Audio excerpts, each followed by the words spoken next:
I want to explain in this video how powerful your mind is.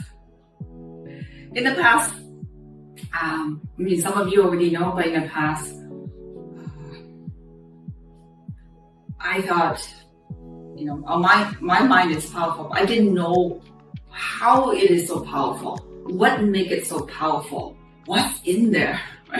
Right? Why do people why are there some people who can achieve so much? It's also not just in materials, or some people are just so happy with everything in life. Even some of the people are happy and they don't have a lot of things in life. I mean, literally, compared to some people who have a lot of money, who have everything, drive a nice car, carry the most expensive purse, they should be happy. But yet, sometimes you see them, they're complaining about things, about the waitress, about their relatives, about themselves, about everything other people do. I'm not sure if you have people in your life who you know who has everything but not happy. I was one of them. I want to be honest. I have everything. I have great friends. I have great family. And even a few years ago, I worked so hard in the gym to get the most gorgeous, I would think, at age 50, most gorgeous body I could ever imagine. But I was still not happy. People think she has this, she should be happy. But honestly, I might look good outside, but inside, I was emotionally unstable. I still complain when things don't go my way. I complain in business, I haven't got a result yet, what's happening? And I judge people. Maybe you're not doing a good job. I just constantly not fulfilled and not at ease. And I get triggered too when somebody gives me an opinion, even the feedback. I would take it so serious, like literally, I would fight back. I would defend myself. I would have to explain myself instead of just thank you for the feedback. When somebody, literally, feedback is supposed to be good. I wasn't even able to take that in the past. Until now, I realized everything that I didn't do, well, I would say earlier, when I said I didn't show up kindly, not complaining. It was because I wasn't aware. It was stuff that was stored in my mind. I thought I was powerful. I thought I was mentally strong. I took I'm a mom, I gave birth to 3 beautiful kids, I raised them, took care of family, and I got on stage. Everything looked so good. I mean, like mentality, strong mind to get on stage at age 50 to show off your body in front of hundreds of people in a bikini. I thought that was, I was able to control my mind. But I did, and that's why I'm sharing this with how powerful our mind is, and that there's so much about our mind that we might not know. If you're watching this video, and chances are you might looking for answers, and I can tell you all the answer you need actually is within you, right? Whether you want to be happier, whether you wanted to connect better with your friends, family, create better relationships, whether you wanted to achieve a financial goal, whether you want to stay healthier. Why? Because all the things that you need, like the resources out there. For example, you want to make more money, all the resources out there. Because why? Because many people have achieved what you want to achieve. You just have to follow whatever they do. Whatever they do, you follow. But if you're not, chances are it's not the steps, not the resources out there. It's probably what is in your mind that's preventing you, right? If you're someone who maybe perhaps not able to connect with other people, maybe find many people annoying, maybe find many people who are not friendly, or find the world just not a happy place. If that's the case, it's not really the world outside, because the world is actually the way it is. Yes, there are changes, but there are people who are so happy, who are enjoying life. And but if you're not, chances again is probably within you that need to be shifted. All right. So whatever you're going through, you're feeling sad, this is a good video for you. Why? Because I'm going to explain to you what is actually controlling you, and what is controlling you is something I discovered recently. Because I discovered and I shifted, my life is so much better than ever, and that's why I'm sharing with you, because I love sharing things what I know. So, and because they help me got rid of my own suffering, and I want to help you and more people to be more happier, more fulfilled. Imagine everybody's happier. Why? Because we are all connected. Your energy, if you're watching here, I can feel you. One day we, as master level in that kind of connecting energy master, right? So yeah, you can actually feel what people are feeling.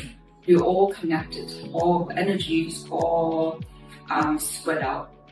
And if you're happier, I can feel you. The world is a better place. So that's why I love to share what I know that help people better. Okay, so what do I mean by the power of your mind? What is controlling you from achieving what you want? Okay, I'm going to explain the mind and what's actually in the mind, right? Where's the mind? Yeah, you know where the brain is. Where's the mind, right? The mind, think about memory. Where specifically, no. Can you see it? No, I'm talking about the part that you can see, but it's there.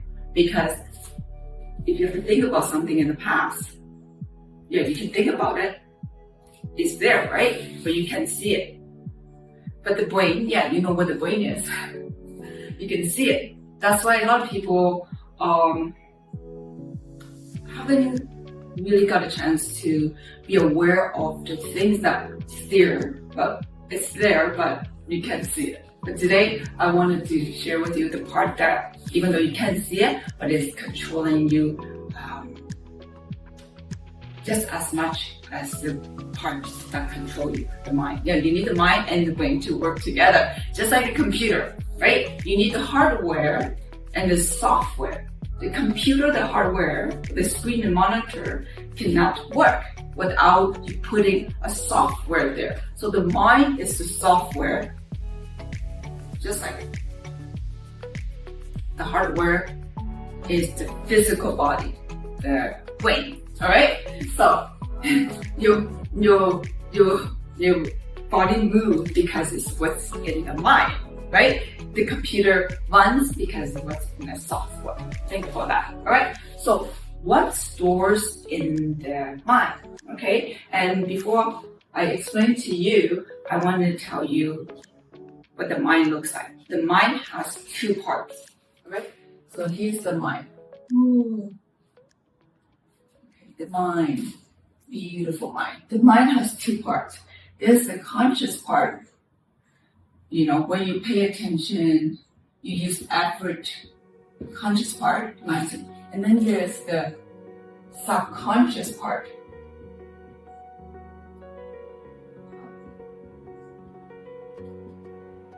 Okay. See, as you can tell, as you can see, the conscious part is a lot smaller than the conscious part.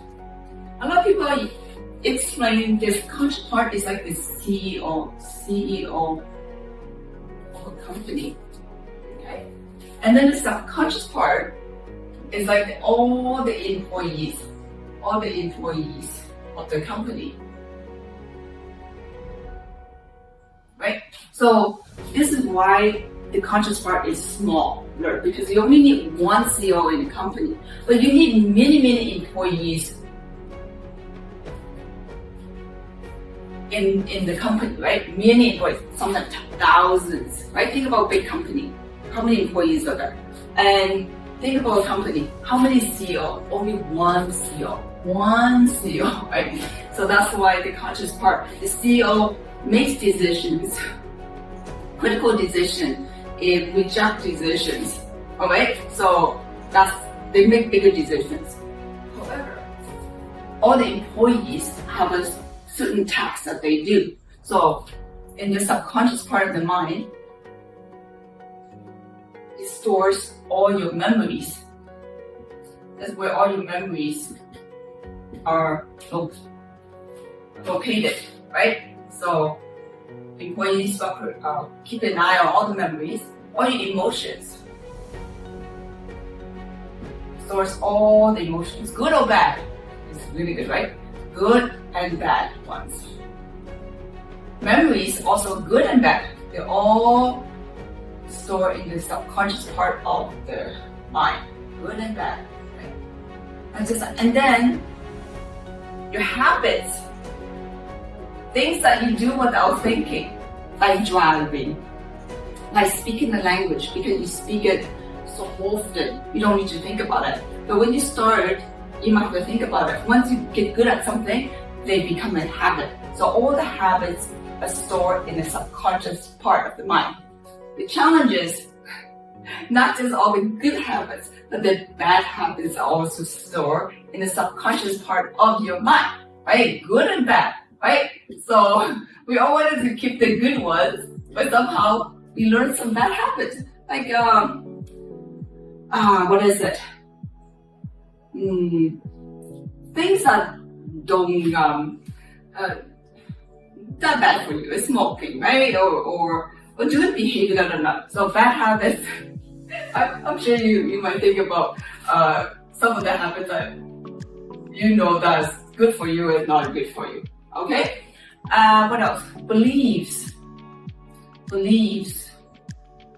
are beliefs? Right? Beliefs are a set of rules that we know is belief. What we believe something that's true. Believe rules, and belief. For example, if you believe that you are a woman, a man, so beliefs who you are, right? It's like you believe that it's good to go to school to learn. Whatever belief, rules, right? Rules. Okay. Or believe that if you exercise, you shall have more. For example, you can keep yourself fit, exercise, right? If you eat healthy, rules. I believe if you eat healthy, you're more likely to to keep your body fat under control. So those are beliefs, right? Something that is true. And then what else? Identity. What are identities? Like, identity. Who are you? Like, your roles, identity. Like roles. Like who am I? Like who am I? Identity, roles, or what positions, right? Like who are you? Like identity, there could be many identities. For example, I'm a woman, I'm a mom, I'm a wife. So identities automatically come to here in the subconscious mind, because if I don't have to think about that I'm a woman, I am a woman, because I know my identity, I don't think about it. I just do what women do. We dress like a woman. We do things what women do, right? Or if you know that if you have an identity as a teacher, when you show up, you're more likely to teach and help students. So you have certain roles or certain things that you have to do. So your identity, right? Identity is who are you? And who are you is probably one of the most important component to keep to keep changes long term. Like for example, many ladies that come for fitness transformation, like they wanted to lose weight. They go to the gym, they work out a little bit, they eat well, but over time, they lose that motivation. They lose that inspiration. It's because they don't know who they are. They just go work out. But the moment they decided that they want to be a strong woman, athletic, strong woman, that's an identity. I'm a strong woman. Strong woman goes to the gym and exercise. She doesn't even need to like push herself to go to the gym to keep herself fit. She just automatically go because that's who she is. She's a strong woman, right? For example, if this is a good one. If somebody said, I'm a vegetarian, when there's meat, he or she doesn't have to think hard to control themselves from not eating meat because he or she is a vegetarian. So it's an identity. For me as a mom, right? I am a mom. I have an identity as a mom, as a wife, right? Automatically, I would do motherly things, right, for my kids, wifely things, right? So identity is automatically right here, right? People say to create changes. How do you do that? The fastest way is here. Have an identity, and all this are stored in the subconscious part, means this show up automatically without effort, right? So the part I want to talk about, if you feel you haven't been able to get certain results in your life, chances are some of this here, things that's stored in the subconscious part of your mind, are preventing you. For example, if you have certain habits that are bad and you want to change your habits, it would be tough to do it consciously. You need to go to the part of the mind that store your habit and create new habits over there, right? The same thing as belief too. If you believe that you are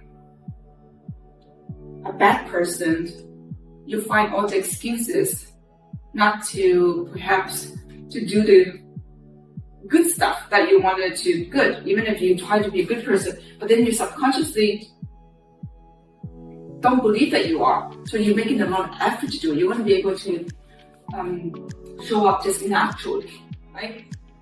So here's the one that I remember somebody told me. If you believe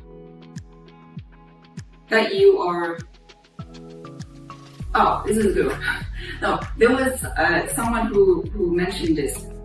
A lot of time, it was about a relationship.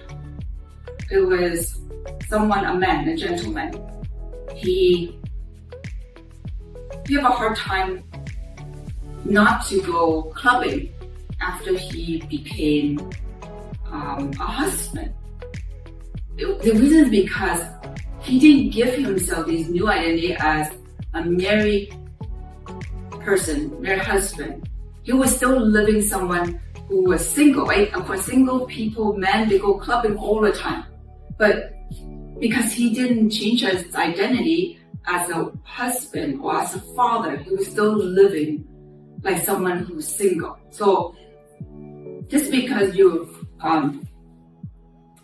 because when you marry, you have to give yourself that new title to do the things you need to do. So because he was still going to nightclub a lot, and it cost a lot of friction, he would choose less time to spend with his kids and his wife because he thinks he's still single, right? So that's the identity. Being single is an identity. So until he realized, I'm no longer single, I'm married. When you're married, you do what married people do, right? People go to the club, maybe as a single, you go there meet people. When you marry, you do things differently, right? So that is something that needs to be changed. It's an identity change. If there's relationship challenge, if it's something that if it's something you find it hard to change, right? So here is what's important, knowing what you have stored in the part of the mind that just run you. Whatever stored in the subconscious part of the mind, just show up. Just literally just without you even wanted to have those thoughts, emotions, memory, they just show up, right? And again, in order to change them, we need to go back to the part of the mind that control this, and then change those memories, emotions, habits, belief, identity.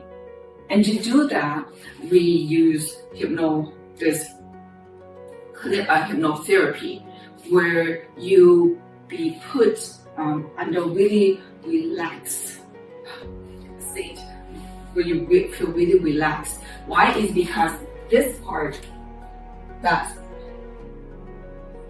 connects the conscious and the subconscious need you to be relaxed. Most of the time, for example, if you're driving, you're spending always consciously, right? You focus.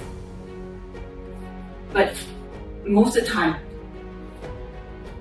when you are not relaxed, this door doesn't open, right? In order to access the subconscious part of the mind, you need to be in a really calm, really relaxed. And then when you relax, the conscious part of the mind goes on a break. And then that's when you go and speak to this part of the mind where you want to make change. And that's through hypnotherapy and a couple of tools and in neuro-linguistic programming. It's fascinating how fast it can all these changes can be done. When you relax, you are guided, right, by someone like me, or guide you. You're like a GPS, we guide you. You will be going into your mind, and you will be experience all the memories, habits. Your mind is so powerful that some of the emotions, memories are here from long time ago. Even when you are as young as when you're in your mom's tummy. And some of the emotions and feelings goes even further, previous life as well, right? So that's what we experience from some of our clients. So this is how you get access to create the changes in your mind that literally just run you, right? So this is the subconscious mind and the conscious mind. So the good news is, no matter how you feel now, there is hope. There's a way that you can improve your life, improve anything, and recreate anything you want. Design the life that you want. If you're not happy, as long as you're willing to look for a solution, and we're here for you.